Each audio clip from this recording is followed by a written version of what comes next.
What's up, everyone? Hope we're all doing well. Welcome back to more CSGO news. Let me start the episode by bringing you all in on a deep secret out there that no one really knows about, right? Why CSGO is not profitable? You want to know why? Because a single player out there can go for $500,000, $600,000, $700,000 for a single player. No team can pay that amount and actually make money over the course of the next few years. You'd have to win all of the events in a single year to make $700,000 for Shox worth it. And heck, even NIP proved you can win every event throughout the entire year, and it's not a profitable plan, okay? It's ridiculous. What's up, guys? Hope you're all doing well. Welcome to CSGO News. Everything will be timestamped down below. Our first story's already out of the way, that being Vitality rumors. Yes, it was actually going to be rumored to replace MBK, either Shox or Kioshima. Apparently, when you are costing anywhere from $500,000 to $700,000, the team's going to choose the free choice, the $0 choice in Kioshima. Latest reports do say Vitality are favoring Kioshima to Shox because his buyout is too goddamn high. And I know you guys are probably not surprised by that, so let's move on to our next story. That being the possible mistreatment of Golden when he was formerly back on that Fnatic roster. I think all of these talks back and forth have pretty much confirmed that yes, Flusha and Golden will be joining Fnatic's new roster in place of course, Twist and Exist. With that being said, we do have JW, though, doing JW things and responding with some fire on Twitter to a couple people, the first of which was actually Banks talking about this and mentioning briefly, I think in a fair manner, the outside perspective of what we saw go down in the former Fnatic roster. If you guys do remember, when Golden joined that roster for a very short period of time, he was originally the IGL. When he actually first joined, they had a couple very successful events. Later on, he apparently role changed, and they very early on kicked him from the roster. From an outside perspective, from what we knew about the situation, it seemed pretty unfair. So what Banks said about this, I thought was fair. JW fires back, "Are you speaking out of your butt?"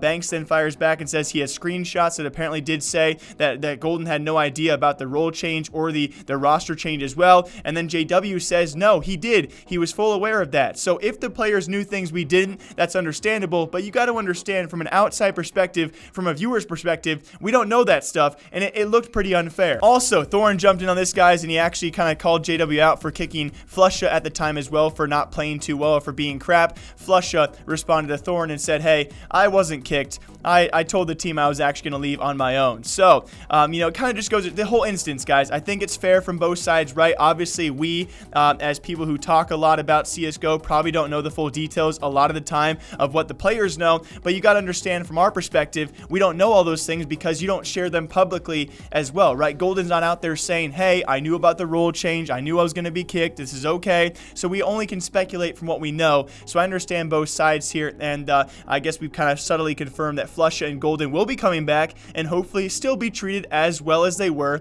before. So no drama. We're all good. We're all good. And a little side note out there, DreamEaters continuing to embarrass themselves, in my opinion, on social media. They're back at it again over the past couple of days. If you guys did not know, when Navi first announced their replacements or the retirement of Zeus, it was DreamEaters who tweeted out, hey, don't come after our players. Don't you do it. And then Decay got involved later on. They actually discussed that apparently their players have $900 million buyouts clauses, and their coach actually has a $10 billion buyout clause. And they said, don't come after our guys, okay? They got big buyouts, Navi. I don't know if they were trolling and they actually want Navi to somehow be tempted into offering their players, even though they just said they have ridiculously high buyouts. They're back at it again, guys. A day later, DreamEaters, of course, after Navi has now announced that Kane will be leaving alongside Zeus after Blast Pro Moscow, Kane being their coach, we have DreamEaters saying, don't approach our coach.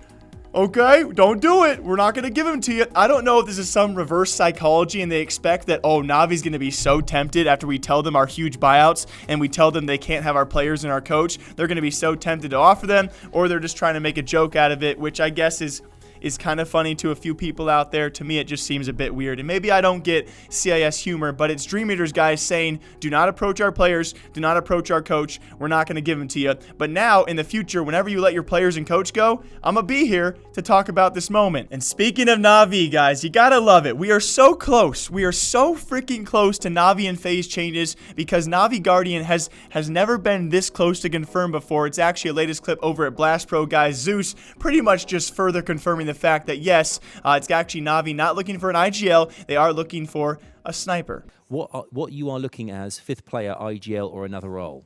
Navi Nation, what are you looking for in a 5th player? IGL, another role. What are you looking for? It's not EGL, I think. No? No, maybe sniper. Yeah. And with that, does it mean, because they're not looking for an IGL, and we do know, I've actually have a Zeus video for you guys later today. I'm going to break down his full retirement plans as well. He's not going to be coaching. So does this mean that Boomich is actually ready to IGL the team as Guardian does come in? We're going to see, and we still don't know what the primary opping roles will be, how that's going to work around with Guardian and Simple being on the same roster. Either way, we're so close. I'll be announcing within days, hopefully, guys. This change is happening sometime very soon. Now, also, on top of that, some other weird news out there when it comes to hating people.